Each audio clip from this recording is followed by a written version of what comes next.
बहुत जमाना पहले एक नेक और इबादत गुजार लड़की थी जिसका नाम मरियम था। वो दिन रात अल्लाह की याद में रहती थी। हर कोई उनकी पाकीज़गी की गवाही देता था, लेकिन अल्लाह ने उनके लिए एक बहुत बड़ी आजमाइश रखी थी। ऐसी आजमाइश जिससे सुनकर दिल कांप जाए। एक दिन अल्लाह के फरिश्ते ने आकर कहा, मरियम, अल्लाह ने तुम्हें एक बेटा देने का फैसला किया है। मरियम घबरा गई, कहने लगी, मेरे पास तो कोई मर्द नहीं आया, मेरा बच्चा कैसे हो सकता है? फरिश्ते ने जवाब दिया, ये अल्लाह का हुक्म है, जब वो चाहे तो सिर्फ कह देता है हो जा, और वो हो जाता है। वक्त गुजरा और मरियम के पेट में बच्चा पलने लगा। वो दिन ब दिन परेशान हो रही थी कि लोग क्या कहेंगे, दुनिया कैसे इल्जाम लगाएगी, लेकिन अल्लाह ने उनको हिम्मत दी। जब पैदाइश का वक्त करीब आया तो वो शहर से दूर एक बयाबान में चली गईं। वहाँ एक सूखे खजूर के दरख्त के नीचे बैठ गईं। तन्हाई, खौफ और दर्द की शिद्दत से उनकी हालत बुरी हो गई। तड़पते हुए कहने लगी, काश मैं इससे पहले मर जाती और कोई मुझे याद भी न करता। ये अल्फाज सुनकर दिल दहल जाता है। एक नेक पारसा औरत जिसने कभी गुनाह नहीं किया,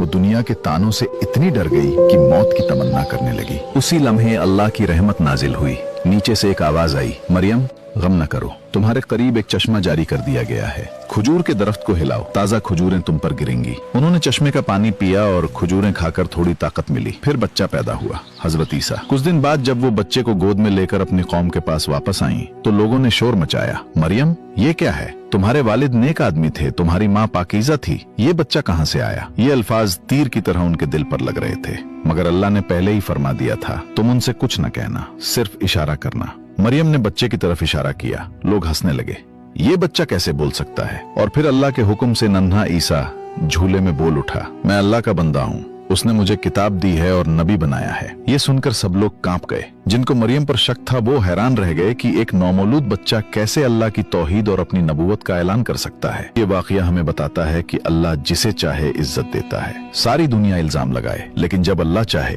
तो एक बच्चा भी अपनी माँ की पाकीज़गी का सबूत बन जाता है। असल सहारा सिर्फ अल्लाह है, बाकी सब के ताने और बातें महज आजमाइश हैं।